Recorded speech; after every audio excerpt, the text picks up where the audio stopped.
Welcome, Madridistas. How are you? I can't watch the first half of the France match because I've had quite a morning. Now let's go with today's names in the news, the confirmed contract extensions, those who might leave, the one who could arrive in the next few hours, and the one who could arrive in the next few weeks. But first let me tell you what happened to me this morning because it was, well, we were going to do the show like every morning, and suddenly when I leave the building and go to the parking lot where I had my car parked, I don't see it. I say, man, the tow truck took it. And some might say no. If someone complains that the tow truck took their car and says, no, it's very unfair. Well, listen, if you did something wrong, you did something wrong. It's not about playing the victim. But in this case, we didn't do anything wrong. The rules said that in the building where we had to park, there were authorized parking spots where it didn't say reserved, and that's where we parked. But in the chain of catastrophic misfortunes, the elevator in the building broke down.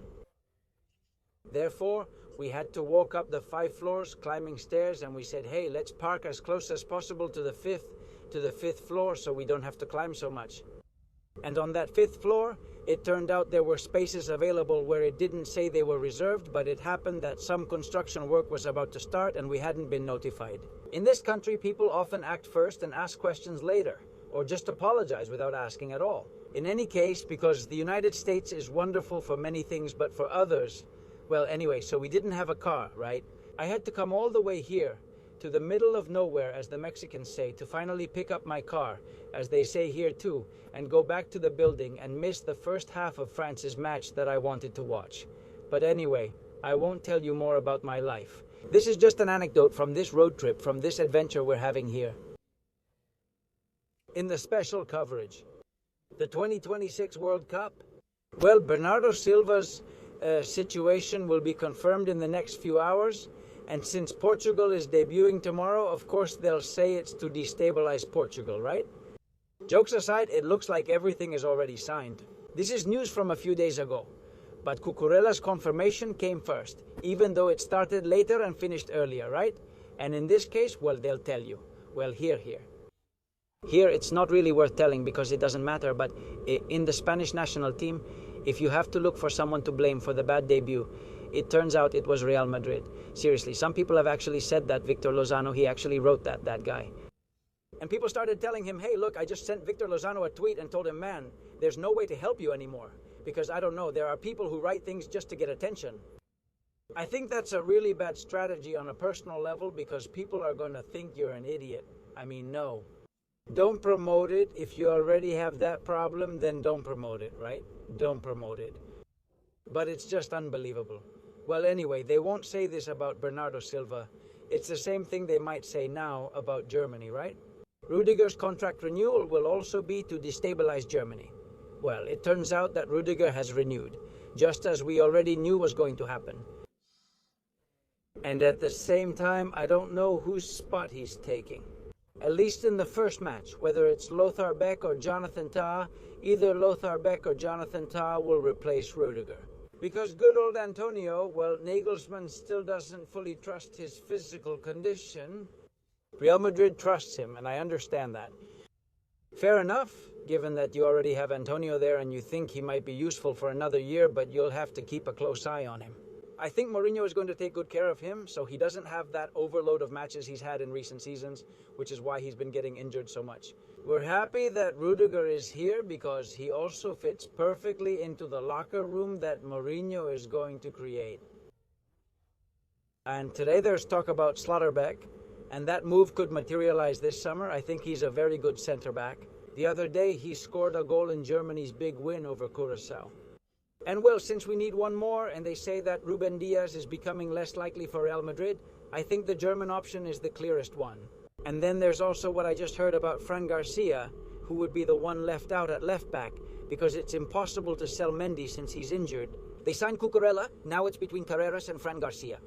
The other day we were talking about whether it depends on who will accept being a starter better, and there's no comparison based on what we know and sense about how these two players behave.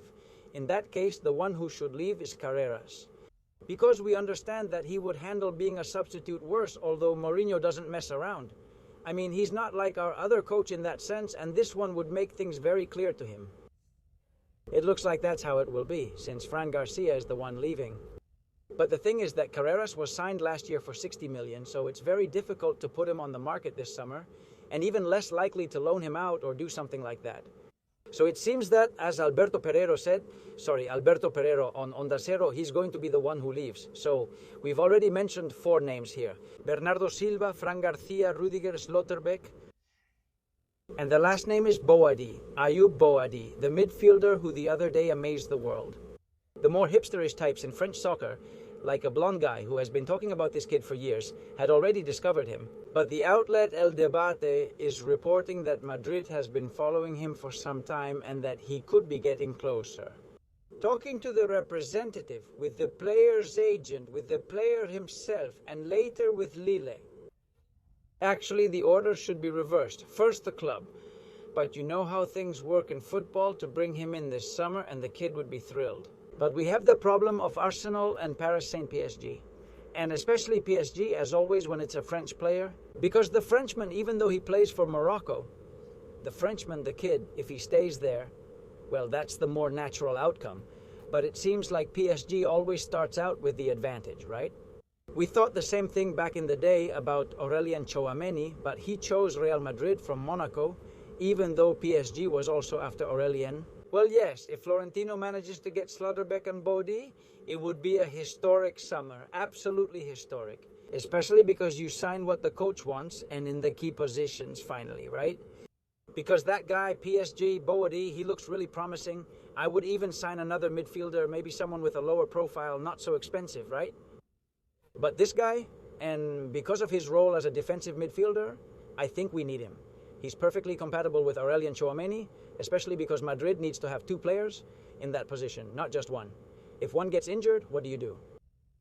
And then there's the matter of departures, because of course we're talking about bringing in a lot of players, and right now all 25 spots are filled. So, well, Gonzalo, I think he's going to leave.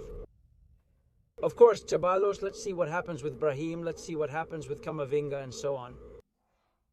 Well, on the subject of Spain and the taking responsibility that had been, well, non-existent in yesterday's match or after yesterday's match. From what we heard from the players, or what we heard the players say, Unai Simon, for example, Unai Simon gave a good summary of the match. He's a goalkeeper, look like Courtois in that sense, who talks about tactical matters, and I think he speaks well. Unai Simon said it, and that's why Spain has been criticized, because of Unai Simon, because of Luis de la Fuente. And some other players too, who said, well, they really sat back against us, but today we had a lot of possession and so on. Damn, we're Spain. It's not enough to just pass the ball around anymore. We have to be dangerous. We have to try down the wings. You need to have players dribbling there, because if not, you're never going to break the deadlock. He was saying, no, it's just that Cape Verde, which, by the way, and this is true, knocked Cameroon out in African qualifying. I mean, we'll see in the next match against Uruguay and then Saudi Arabia, but especially Uruguay, what is Cape Verde really made of? Beyond the draw that Spain gets in this first round, and yes, really it's a team that stands up to the rest, and it does have what Unai Simon was talking about that it had. About how they are in attack, beyond how they are in defense and how they are at the back. It's clear that they have a good goalkeeper and that it's hard to score against them, but if they can contribute something offensively, we'll see it in the second and third matches. But man, to justify a draw like Spain's against Cape Verde by saying we didn't let Cape Verde play, well, that doesn't sound very good. I mean, I understand that a national team's training camp for a World Cup is like a bunker. They have to become strong together. And the issue of self-criticism is something that even if they think about it, they're not going to express it publicly. Because of that, and since Mourinho is like that, be careful. Sometimes Mourinho criticizes his players and himself. Like many coaches, he doesn't want his players to do that.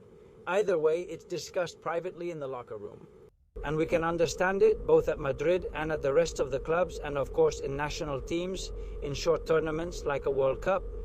But with such a huge mistake like this, against a team like Cape Verde, the fact that there's no self-criticism just makes the fans even angrier. And of course, the coach, the captain, and the rest of the players. Along the same lines, it puts them even more under even more scrutiny. Going into the second match, there's a lot of tension, but what happens is that Uruguay's draw against Saudi Arabia makes things a bit easier. At least it doesn't make things worse. It leaves everyone on 1 point. And I still think, and with this I'll finish, that even if many of you don't care, I'm going to tell you. Look, like the anecdote at the beginning of the video and the anecdote at the end of the video. When Spain won the World Cup in 2010, even though a lot of people are saying, no, it's not the same for whatever reason, well, Spain even had a worse result. They lost against Switzerland. By the way, the Swiss guy who scored, the one who scored against Spain in 2010, in that first match, was a guy born in Cape Verde, someone named Fernandez, born in Cape Verde. Anyway, that's enough of the anecdote. I remember being really pissed off that day, but the next day I said, no, we're going to win the World Cup. We'll win the next 2 matches and the World Cup. I don't know if I think as much as I did back then, because it's true that team was special, because that team was special, that Spain. This one is good, but maybe not as much. But I think that, and even though we went into the second match with a lot of pressure, not to mention the third one, with the Uruguayans, risking everything. With Muslera still there, Muslera played in the Maracanazo, Muslera was there. I mean, what was life like before Muslera? The Uruguayan goalkeeper, was their iPhone, was their civilization? Incredible what that goalkeeper does. It's like being a goalkeeper is banned in Uruguay.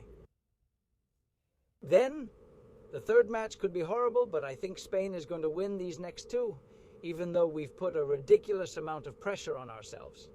Well, guys, that's it. I'm going to watch France, and then we'll continue with more stuff. Sorry for being absent for a while. It's just that everything came at me at once. The TV show, the car, the tow truck, the trips I wasn't prepared to take. And well, on the days we can, we make 3 videos. On the days we can't, we make 2. See you in the next one. Thanks for being there. Bye.